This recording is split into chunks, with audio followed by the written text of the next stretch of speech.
सद्गुरु स्वामिनः जय। आत्मा आत्मा आत्मा பிரம்மம் பிரம்மம் பிரம்மம் ஈஸ்வரன் பகவான் கடவுள் இறைவன் நான் இதுக்கெல்லாம் ஒரே அர்த்தம்தான். விவேகானந்தர் ரொம்ப அழகாக சொல்கிறார், கடவுளுக்கு நீ அந்த பேர் வைக்கலாம் இந்த பேர் வைக்கலாம், ஆனால் எல்லாத்தையும் விட நான்கிற பேர் தான் கடவுளுக்கு பொருத்தமாக இருக்குது.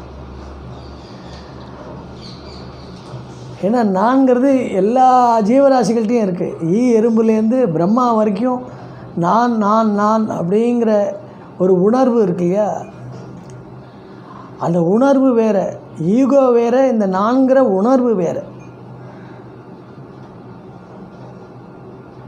ஏன்னா அந்த நான்கிற உணர்வு எப்போவுமே இருக்குது. நம்ம தூங்கினா கூட அந்த நான்கிற உணர்வு இருந்துதான் இருக்குது. நான் தூங்கினேன் அப்படிங்கிற மட்டும்தான் அது வரைக்கும் தான் ஈகோவுக்கு தெரியும். ஆனால் அந்த உணர்வு தான் சுஷுப்தியில் இன்பமாக இருக்குது அப்படின்னும், கனவு விழிப்பு சுஷுப்தி அப்படிங்கிறதான உறக்க நிலையிலையும் சாட்சியாக இருக்கிறது அந்த நான் தான்.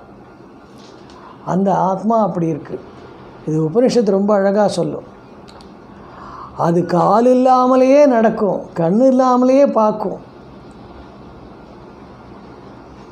மூக்கு இல்லாமலே சுவாசம் வருது, அதுபோல் காதுகள் இல்லாமலே அது கேட்கக்கூடியது.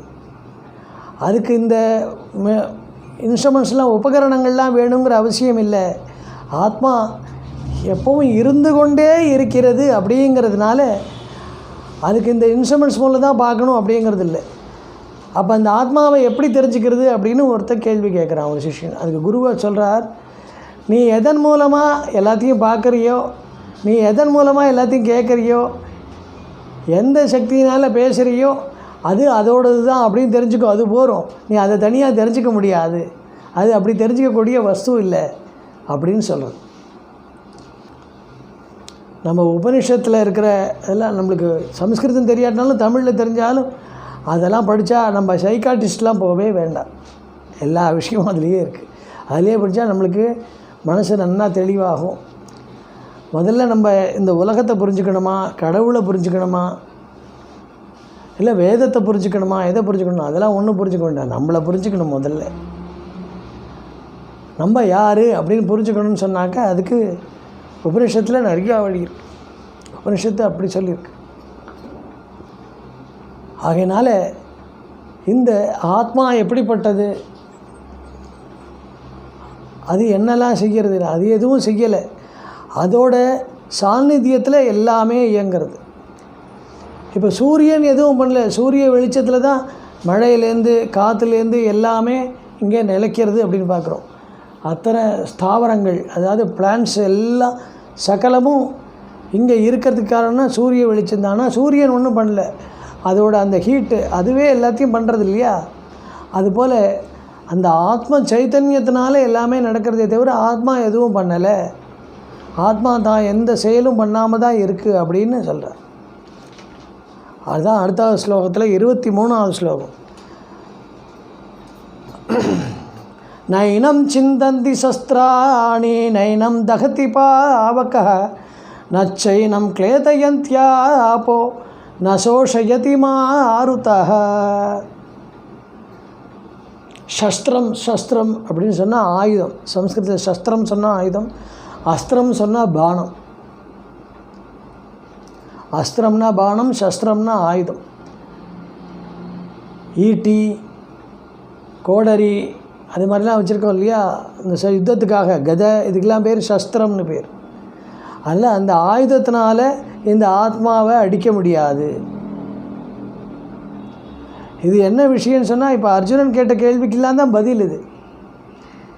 யுத்தம் பண்ணும்போது ஆயுதங்களால் பானங்களாலும் யுத்தம் பண்ணலாம். அஸ்திரம் அந்த காலத்தில் மந்திர பிரயோகம், அந்த மந்திரத்தை சொன்னால் அஸ்திரம் தானே வரும். அதுக்கு அம்பு வேணும்னு கூட அவசியம் இல்லை. அந்த அஸ்திரத்தை மந்திரத்தை சொன்னால் தானே அந்த அஸ்திரம் புறப்பட்டு வரும். பிரம்மாஸ்திரம், ஐந்திராஸ்திரம், விஷ்ணு அஸ்திரம், வைஷ்ணவாஸ்திரம் சொல்கிறது சக்தியாஸ்திரம். அது மாதிரி சைவாஸ்திரம், சிவனோட அஸ்திரத்துக்கு சைவாஸ்திரம்னு பேர். மானவாஸ்திரம் இருக்குது, மனுஷனோட சக்தி ஃபுல்லாக திரட்டி வருது. பிரம்மாஸ்திரம் இருக்குது, இப்படின்னு பல அஸ்திரங்கள் இருக்குது. இந்த மந்திரத்தை சொல்லி அஸ்திரத்தை பிரயோகப்படுத்துகிற அந்த சம்பிரதாயம் குரு கோவிந்த் சிங் இருந்தார் இல்லையா, அவரோடு சரியாக போச்சு. அவருக்கு அப்புறம் யாருக்கும் இந்த மந்திர வில்வித்தை தெரியாது. இப்போ வரதெல்லாம் ஆர்டிஃபிஷியல் தான் இப்போ இருக்கிற வில்வித்தையில். அதனால் இந்த மந்திரத்தை பிரயோகம் பண்ணி அஸ்திரம் சொன்னார். அதனால் அதுக்கு சஸ்திரம் அப்படின்னா ஆயுதம் பேர். இந்த ஆத்மாவை ஆயுதம் கொல்லாது. நீ அவளை கொல்ல போகிறேன், இவாளை இந்த ஆயுதத்தால் கொல்ல போகிறேன், உன்னோட அஸ்திரத்தால் கொல்ல போகிறேன், சஸ்திரத்தால் கொல்ல போகிறேன்னு சொல்கிறிய. அதில் இந்த ஆத்மாவை ஆயுதம் வெட்டாது. நைனம் சிந்தந்தி சஸ்திராணி. அது மாதிரி நைனம் தகதி பாவகः, நெருப்பானது இதை எரிக்காது, ஆத்மாவை எரிக்காது. நச்சைனம் கிளேதயன் தியாபக, ஆபகன்னா ஜலம், ஜலமானது ஆத்மாவை நினைக்காது. நச்சைனம் கிளேதயன் தியாபக ந சோஷயதி மாருதக, காற்றானது இதை உலர்த்தாது. இந்த இயற்கையிலேயே நடக்கக்கூடியதான அக்னி, ஜலம், காற்று இதோட உபாதையெல்லாம் ஆத்மாவுக்கு கிடையாது. ஆத்மா எப்பவும் தான் இருந்தபடியே தான் இருக்குது. அப்போ அந்த ஆத்மா இருக்குன்னா அந்த ஆத்மாவை உணர்ந்தவர்களுக்கும் அதே நிலை தான். ஆத்மாவை உணர்ந்தவர்களும் அப்படியே தான் இருப்பார். அவர்களுக்கு குளிர், வெப்பம், இது நல்லது, இது கெட்டது, இது நெருப்பு, இது காற்றடிக்கிறது, புயல் அடிக்கிறது, மழை பெய்கிறது, அதெல்லாம் எதுவுமே தெரியாது. ரமண பகவான் திருவண்ணாமலையில் அந்த விருப்பாட்சி குகையில், அதுபோல் அந்த கோவிலில் இருக்கிற குகைக்குள்ளே உட்கார்ந்து அப்படி தான் தபஸ் பண்ணியிருக்கார். அவருக்கு ஒன்றுமே தெரியாது. ஒரு அம்மா அந்த விருப்பாட்சி குகையில் இருக்கும்போது அவர் ரொம்ப இளமையாக இருந்ததுனால பசிக்குவேன்னு ஒரு அம்மா அவரோட வாயை அப்படியே திறந்து சாதத்தை கொண்டு போட்டு போவாள்.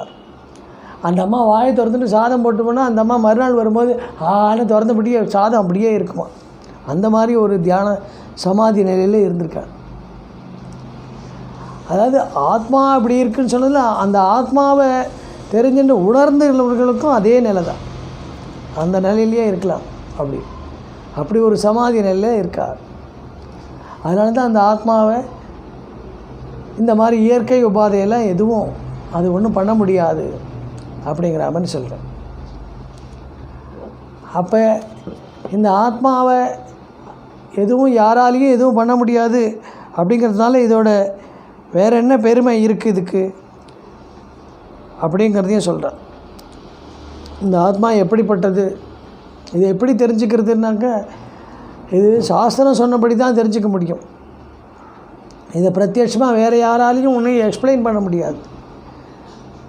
நம்ம ஏற்கனவே சொன்னோம், இந்த சாஸ்திரத்தில் சொன்னது பூரா பரோட்ச ஞானம்னு பேர்.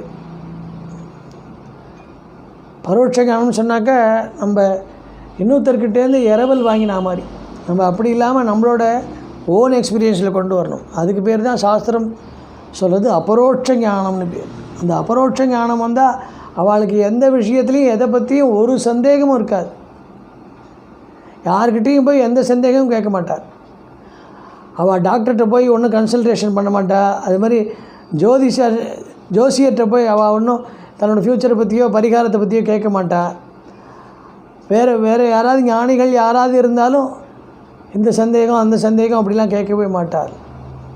ஏன்னா சந்தேகம் வந்தாலே நம்ம இன்னும் சரியாக நிலையை புரிஞ்சிக்கல அப்படின்னு சொல்லுவார்.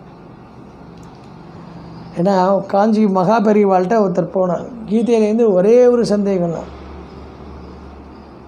அப்போ அந்த மகாபெரிவாள் ஒரு பண்டிதர் வந்து சொன்னார், நான் கீதை படிச்சுட்டுருக்கேன், எனக்கு அதுலேருந்து ஒரே ஒரு சந்தேகம் பெரியவா அப்படின்னு. பெரியவா ஒன்றும் சொல்லலையா, கூட இருக்கிறவாள்லாம் அப்புறம் மற்ற வைதிகால் பண்டிதாலாம் எல்லாரையும் கூப்பிட்டு எல்லோரும் முன்னாடி வந்தோடனே, நானும் இவ்வளோ நாளாக கீதை பிரஸ்தானத்திலையும் எல்லாம் படிச்சுட்டு இருக்கேன், ஆனால் எனக்கு நிறையா சந்தேகம் இருக்குது, இவருக்கு ஒரு சந்தேகம் தான் இருக்கா, அதனால் ஒரே ஒரு சந்தேகம் தான் இருக்குது, அவருக்கு சீக்கிரம் அந்த சந்தேகமும் சரியாக போயிடும் அப்படிங்கிற மாதிரி சொன்னான். அப்போ சந்தேகம் வரும் அப்படின்னு சொன்னால் நம்ம என்ன பண்ணால் மறுபடியும் அதை படிக்கணும்னு அர்த்தம்.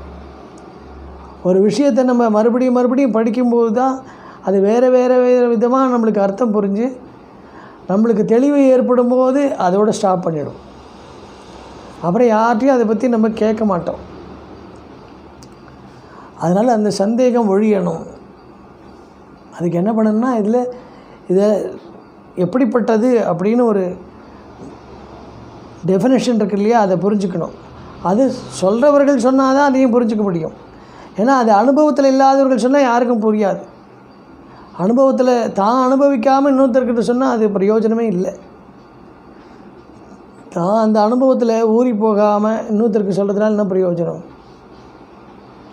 அதனால் அதில் அர்த்தமே இல்லாத இருக்குது அப்படின்னு சொல்லலாம். ஒரு ராஜா இருந்தான். அவனுக்கு பாகவதம் கேட்கணும்னு ரொம்ப ஆசை. பாகவதம் கேட்கணும்னு ஆசைனால அவன் அவையில் இருந்த நிறையா புலவர்கள் பண்டிதர்கள் யாரையும் கேட்டவுடனே அதில் ஒரு பண்டிதர், நான் பாகவதம் சொல்கிறேன்னா, எனக்கு பாகவதம் சொன்னால் சாந்தி, அதாவது அமைதி உண்டாகணும்,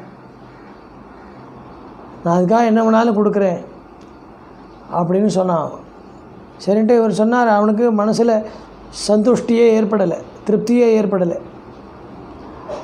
அதனால் அவருக்கு ஏதாவது தண்டனை கொடுக்கணும் அப்படிங்கிற மாதிரி முடிவு பண்ணிட்டான். அவர் ரொம்ப வருத்தப்பட்டு வீட்டுக்கு வந்தோடனே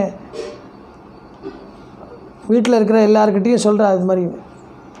அவருக்கு சின்ன குழந்தை இருக்கா. அந்த குழந்தை சொல்கிறா, நீங்கள் நான் எனக்கு நாளைக்கு அரசவைக்கு கூட்டின்னு போங்க, நீங்கள் வருத்தப்படாதீங்கோ, நான் ராஜா கிட்டே பேசுகிறேன் அப்படி. சரிட்டு அந்த குழந்தைய கூட்டின்னு வந்தவுடனே ராஜா கேட்குறான், எதுக்கு இவ்வளோ கூட்டின்னு வந்திருக்கு? நீங்கள் நேற்று கேட்டேலே, அவன் இன்னும் உங்களுக்கு பதில் சொல்கிறேன் நான். ஆமாம், நான் உங்களை பாகவதம் சொல்ல சொன்னேன், நீங்கள் பாகவதம் சொன்னதுனால எனக்கு ஒரு திருப்தியும் ஏற்படலை, என்ன காரணம்? அந்த குழந்தை சொன்னால், நீங்களும் பந்தப்பட்டவர் தான், எங்கள் அப்பாவும் பந்தப்பட்டவர் தான், 2 பேரும் பந்தத்தில் இருந்துட்டே பாகவதம் அனுபவிச்சா எப்படி முடியும்? பந்தத்திலேருந்து விடுபட்டவர் ஒருத்தர் பாகவதம் சொன்னால் தானே நீங்கள் அதுலேருந்து விடுபட முடியும். நதியிலேருந்து கரையில் நினைக்கிறது தானே நதியில் இருக்கிற காப்பாற்ற முடியும். அதனால் 2 பேருமே ஒருத்தருக்கு ஒருத்தர் இப்படி காப்பாற்றிக்க முடியும். அதனால் எங்கள் அப்பாவோட ரொம்ப ஞானியாக, அதோட நீங்கள் கொடுக்குற இந்த பொருள்கள் இல்லாமல் அவருக்கு அபேட்சை இருக்குது. அதாவது நம்ம பாகவதம் சொல்லி அது வாங்கிக்கணும், இது வாங்கிக்கணும், நம்மளுக்கு ஏதாவது பட்டம் கொடுக்கணும், நம்மளுக்கு ஷால் போடணும், நம்மளுக்கு சம்பாவனை நிறையா கொடுக்கணும், நம்மளுக்கு தலையில் கிரீடம் வைக்கணும் அப்படிங்கிற ஆசையோடு பாகவதம் சொன்னால் அது எப்படி கேட்குறவாளுக்கு போய் நல்லது பண்ணும்? அதான் சுகர் சொன்னார், அதனால் பரீட்சத்துக்கு 7 நாளில் மோட்சம் கிடச்சிது அப்படின்னு. அப்போ பாகவதம் 7 நாள் கேட்குறவா எல்லாருக்கும் மோட்சத்துக்கு போயிட்டா அப்புறம் என்ன பண்ணுறது? பரீட்சத்துக்கு ஒரு தடவை கேட்டாலே போகும் போல் இருக்குது. அதனால் நம்மளுக்கு நிறையா தடவை கேட்கணும் அப்படின்னு தான் அர்த்தம். அதோடு இல்லாமல் அதில் முக்கியமான விஷயம் என்ன, பரீட்சத்துக்கு 7 நாள் அப்படின்னு முடிவு பண்ணிருக்கு. எல்லாருக்குமே 7 நாள் தான், வாரத்தில் 7 நாள் இல்லையா, அதுக்குள்ளே ஒரு நாள் போக போகிறது நிச்சயம். சப்தாகம்னா அர்த்தம். அதனால் அந்த 7 நாளுக்குள்ளே நம்ம போக போகிறோம் அப்படிங்கிறது தெரிஞ்சு தான் இந்த சப்தாகம் அப்படிங்கிறது ஏற்பாடு பண்ணிக்கிறது. அதில் பந்தப்பட்டவர்களை காப்பாற்ற முடியாது. அதுலேருந்து அது விடுபட்டவர்களை தான் காப்பாற்ற முடியும். அது தனக்கு அனுபவம் இல்லாத எப்படி இன்னொருத்தருக்கு சொல்ல முடியும்? சொன்னால் பிரயோஜனம் இல்லை. அது தன்னோட அனுபவமாக இருக்கணும். அதோட சுகபிரம்ம ரிஷி அந்த மாதிரி எல்லா மகான்களும் என்ன பண்ணான்னா, அவர்களுக்கு சொந்த அபிப்பிராயம் கிடையாது. அதாவது அவருக்கு போய் உட்காந்தோடனே, நீ எனக்கு நமஸ்காரம் பண்ணோம், நான் தான் தெய்வம், எனக்கு பூஜை பண்ணு, எனக்கு மிஞ்சி ஒரு தெய்வமும் கிடையாது, நானே தான் ஈஸ்வரன், நானே தான் பகவான் அப்படின்னு சொல்லி எனக்கு தான் பூஜை பண்ணோம், நீ எல்லாத்துலேயும் என் பேரை போடணும், அப்படிலாம் பண்ணோம், என்னையே தான் நீ எல்லாம் அர்ச்சனை பண்ணோம் அப்படின்னு சொல்லி அது மாதிரிலாம் பண்ணுறதில்ல. அவர் பாகவதத்தில் சொல்லியிருக்கிற ஈச் அண்ட் எவ்ரி திங், எந்த ஈவெண்ட்டாக இருந்தாலும் அதை தனக்கு யார் சொன்னான்னு சொல்லியிருக்கார். அஜாமிளன் கதை முடிஞ்ச உடனே சுகபிரம்மம் சொல்கிறார், இது அகஸ்திய மகரிஷி பகவானை பூஜை பண்ணும்போது எனக்கு சொன்னார் அப்படிங்கிறார். அது மாதிரி ஒவ்வொரு இன்சிடெண்ட்டையும் அது மாதிரி எனக்கு ஏற்கனவே ஒருத்தர் சொன்னால் அதுதான் நான் உனக்கு சொல்கிறேன், என்னோடய கற்பனை எதுவும் இல்லை அப்படிங்கிற மாதிரி சுகபிரம்மம் சொல்கிறார். அதனால் அவளுக்கு தன்னை பற்றி பேச்செல்லாம் அவளுக்கு தெரியாது. ஞானி எல்லாம் அப்படி தான் இருக்கணும். அதனால் எல்லாருமே அந்த மாதிரி நிலைக்கு வர முடியாது. குருவாக இருக்கணும், தன்னை பூஜை பண்ணணும், தானே ஈஸ்வரனாக இருக்கணும்னு நினைக்கிறவ எல்லாம் ஹிரண்யகசிபு தானே. ஹிரண்யகசிபு நானே கடவுள்னு சொன்னான். ஞானிகள் இப்படி சொல்ல மாட்டான், நானும் கடவுள் நீயும் கடவுள் அப்படின்னு சொல்கிறது தான் ஞானி. நானே தான் கடவுள், நானே தான் ஈஸ்வரன் அப்படி சொன்னால் அவன் எல்லாமே ஹிரண்யகசிபு தான்.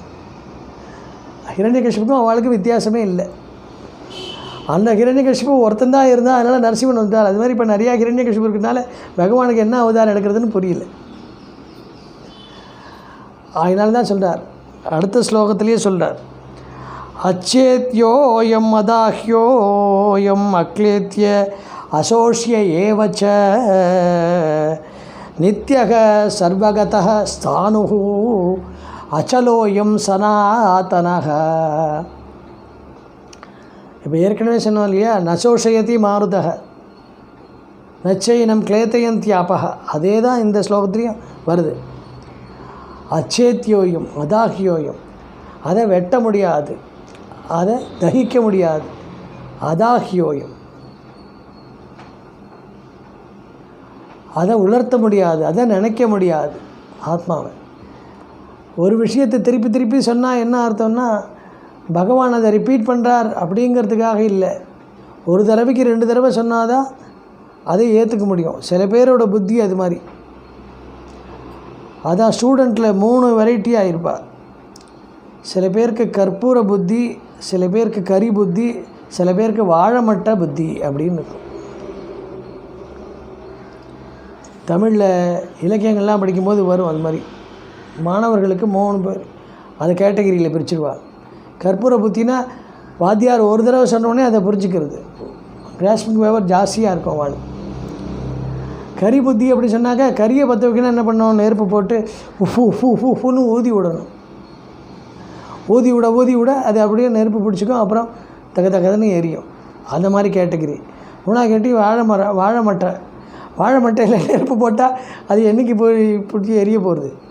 பட்டினத்தாருக்கு மட்டும்தான் வாழை மட்டை எரிஞ்சுது, அதனால் எல்லாருக்கும் எரியுமா? எல்லோரும் பட்டினத்தார் ஆகிட்டா என்ன பண்ணுறது? அது மாதிரி ஒரு கேட்டகிரி ஸ்டூடெண்ட்ஸில் அது மாதிரி இருக்காது. அதனால் அர்ஜுனனுக்கு இதில் அட்டென்ஷன் இருக்கா இல்லையா அப்படிங்கிறதுக்காக திருப்பி ரிப்பீட் பண்ணுறேன். இதை நீர் நினைக்காது, நெருப்பு தகிக்காது, காற்று உலர்த்தாது, அது மட்டும் இல்லை நித்தியக சர்வகதக, நம்ம ஏற்கனவே உபனிஷத்தில் சொன்னோம் இல்லையா, அது நித்தியமானது, சாஸ்வதமானது, அது அழியாதது. சர்வகதகன்னா எங்கேயும் செல்லக்கூடியது. ஸ்தானுகு எங்கேயும் செல்லக்கூடியது, ஆனால் நிலையானது. அச்சலோயம் சனாதனக,